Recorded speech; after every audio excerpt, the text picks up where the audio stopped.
నువ్వు చేస్తా ఉన్న ఈ అన్యాయాన్ని వెనక్కి తిరిగి దిద్దుబాటు చర్యలు తీసుకునే కార్యక్రమం చేపట్టకపోతే తీవ్రమైన పరిణామాలు ఉంటాయని చెప్పి చంద్రబాబు నాయుడు గారికి గట్టిగా నిలదీస్తూ చెప్తా ఉన్నాం. ఇవాళ చంద్రబాబు నాయుడు గారి పరిపాలన ఏ స్థాయిలో ఉంది అని అంటే కురుపం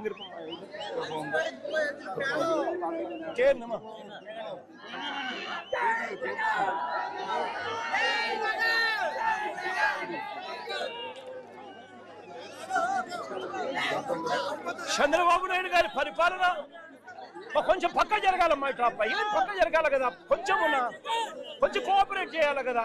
కోఆపరేట్ చేయాలి. కూర్చోండి మా కూర్చోండి అలా కూర్చోమ్మా. ఎందుకు చేస్తారు? కూర్చోమ్మా. చంద్రబాబు నాయుడు గారి పరిపాలన ఎంత దారుణంగా ఉంది అని అంటే ఇదే చంద్రబాబు నాయుడు గారిని ప్రశ్నిస్తా ఉన్నాం.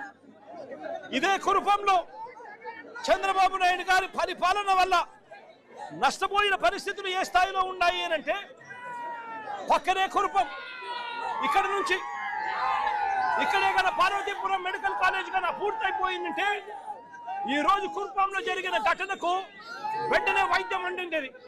ఈ రోజు కురుపంలో వైద్యం అందక 611 మంది కురుపం ట్రైబల్ రెసిడెన్షియల్ స్కూల్లో చదువుతా ఉన్న వాళ్ళు వైద్యం అందక ఏకంగా 2 పిల్లలు చనిపోయిన పరిస్థితులు కనిపిస్తా ఉన్నాయి.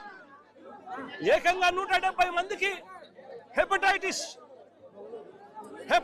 ఏ బారిన పడితే అంటే జాండీస్ వస్తే కనీసం చూసుకునే పరిస్థితి కూడా లేని పరిస్థితిలో ఈ రోజు వైద్య రంగం ఉంది. ఈరోజు వీళ్లకు సెప్టెంబర్ 10వ తారీఖున వీళ్ళకు జాండీస్ వచ్చినట్టుగా గుర్తిస్తే సెప్టెంబర్ 10వ తారీఖు నుంచి అక్టోబర్ 1 తారీఖు వరకు అంటే మధ్యలో 2 పిల్లలు చనిపోయిన తర్వాత అంజలి అనే పాప సెప్టెంబర్ 25వ తారీఖున చనిపోయింది. అక్టోబర్ 1వ తారీఖున కల్పన అనే పాప చనిపోయింది. 2 పిల్లలు చనిపోతే తప్పనిచ్చి కనీసం వీళ్ళు స్క్రీనింగ్ చేయాలన్న ఆలోచన కూడా వీళ్ళకి రాలా.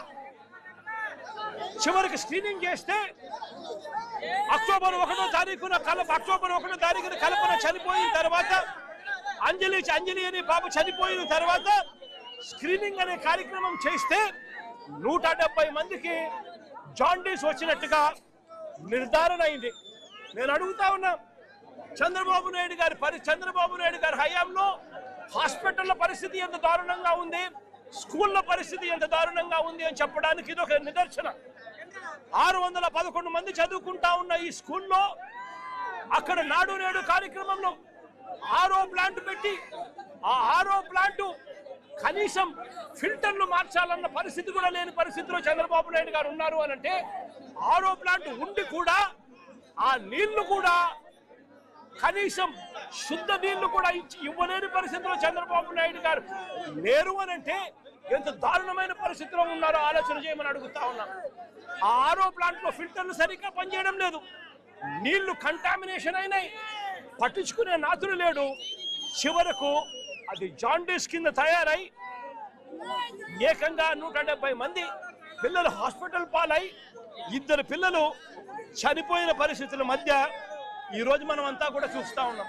ఇంకా బాధాకరమైన విషయం ఏమిటో తెలుసా, ఇక్కడెక్కడా కూడా మంచి హాస్పిటల్ లేక 200 కిలోమీటర్లు కేజీహెచ్కు తీసుకొని పోవాల్సిన పరిస్థితి, అంటే విశాఖపట్నం తీసుకొని పోవాల్సిన పరిస్థితిలో ఉత్తరాంధ్ర ఉన్నా కూడా ఈ పెద్ద మంచి చంద్రబాబు నాయుడు గారికి కనీసం ఇలాంటి హాస్పిటల్ కట్టాలి, టీచింగ్ హాస్పిటల్ తీసుకొని రావాలి, మంచి చేయాలి, పేదలకు మంచి జరగాలి అని కనీసం సెన్స్ కూడా లేని పరిస్థితిలో చంద్రబాబు నాయుడు గారు ఉన్నారు. దారిలో వచ్చేటప్పుడు విశాఖపట్నం స్టీల్ ప్లాంట్ వాళ్ళు కలిశారు. ఆశ్చర్యం కలిగించే విషయాలు. ఇదే పెద్ద మంచి చంద్రబాబు నాయుడు గారు విశాఖను కాపాడుతాను, ఉక్కును కాపాడుతాను అని చెప్పి ఎన్నికలకు ముందు చెప్పాడు. చివరికి చూస్తే చంద్రబాబు నాయుడు గారు ముఖ్యమంత్రి అయిన తర్వాత విశాఖ ఉక్కులో 32 డివిజన్లు ప్రైవేటీకరణ దిశగా అడుగులు వేస్తూ ఇవాళ గవర్నమెంట్ రంగం నుంచి తీసేసి ప్రైవేట్ రంగానికి అప్పచెప్పడం జరిగింది. చంద్రబాబు నాయుడు గారు వచ్చాక 5,000 మంది కాంట్రాక్ట్ ఎంప్లాయీస్ ని తీసేశారు. చంద్రబాబు నాయుడు గారు వచ్చాక 2000 మందికి విఆర్ఎస్ ఇచ్చారు. చంద్రబాబు నాయుడు గారు వచ్చాక 3.5 మాసాలుగా జీతాలు పెండింగ్ లో ఉన్నాయి. చంద్రబాబు నాయుడు గారు వచ్చాక కార్మికులకు ఇచ్చే అలవెన్సులు బోనస్లు తీసేశారు. చంద్రబాబు నాయుడు గారు వచ్చాక ఉద్యోగులకు ఉండే క్వార్టర్లకు సంబంధించి సబ్సిడీ రేటు మీద కరెంట్ ఇచ్చేవారు గతంలో. వాటిని ఖాళీ చేయించాలన్న ఉద్దేశంతో కరెంటు రేటు యూనిట్కు 9 రూపాయలు చేసి బలవంతంగా కార్మికులను క్వార్టర్స్ నుంచి ఖాళీ చేయించే కార్యక్రమం చేస్తా ఉన్నారు. ఎవరైనా గట్టిగా నిలదీస్తూ అడిగితే షోకాస్ నోటీస్ ఇచ్చే పరిస్థితిలో ఇవాళ కనిపిస్తా ఉంది. ఇవాళ ఇక్కడికి వచ్చేటప్పుడు చోడవరం షుగర్ ఫ్యాక్టరీకి సంబంధించిన రైతులు కలిశారు. వాళ్ళు చంద్రబాబు నాయుడు గారు పాలన గురించి చెప్తా ఉన్నారు. 2014 నుంచి 2019 మధ్య చంద్రబాబు నాయుడు గారు అప్పట్లో ఏ రకంగా చోడవరం ప్రాజెక్టును కూనీ చేసే కార్యక్రమం చేస్తే, తర్వాత వైఎస్ఆర్సీపీ ప్రభుత్వం వచ్చిన తర్వాత చోడవరం ప్రాంతానికి మంచి చేస్తూ, రైతులకు మంచి చేస్తూ 89 కోట్ల రూపాయలు వైఎస్ఆర్సీపీ ప్రభుత్వం ఇచ్చి అప్పట్లో ఆదుకుంది. మళ్ళీ ఇవాళ చంద్రబాబు నాయుడు గారు ముఖ్యమంత్రి అయ్యాడు. అయిన తర్వాత మరో 35 కోట్ల రూపాయలు మళ్ళీ ఈ సంవత్సరానికి సంబంధించి కనీసం రైతులకు ఉద్యోగులకు ఇవ్వాల్సిన జీతాలు కానీ బకాయిలు కానీ కనీసం రైతులకు క్రషింగ్ పంటకు సంబంధించిన అమౌంట్ కానీ ఇవ్వకుండా 35 కోట్ల రూపాయలు బకాయిలు పెట్టాడు. 24,000 మంది రైతు కుటుంబాలు పొట్టగొడతా ఉన్నారు. రైతులు ఇవాళ ఆక్రందన చేస్తూ నాకు కనబడి వినతి పత్రం ఇచ్చే కార్యక్రమం చేస్తా ఉన్నారు. మరో పక్కనే బల్క్ డ్రగ్ పేరిట ఉద్దేశపూర్వకంగా అల్లకొల్లోలం సృష్టిస్తా ఉన్నారు.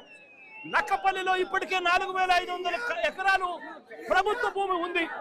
ఆ ప్రభుత్వ భూమిని ఇంకా ఉపయోగించుకునే అవకాశం ఉన్నప్పటికీ కూడా దాన్ని పక్కన పెట్టి మళ్ళీ రాజయ్యపేటలో భూముల కోసం మళ్ళీ చంద్రబాబు నాయుడు గారు నోటిఫికేషన్ ఇచ్చారు. మత్స్యకారులు 10 మత్స్యకార గ్రామాలకు సంబంధించిన వాళ్ళు ఆందోళన చేస్తా ఉన్నారు.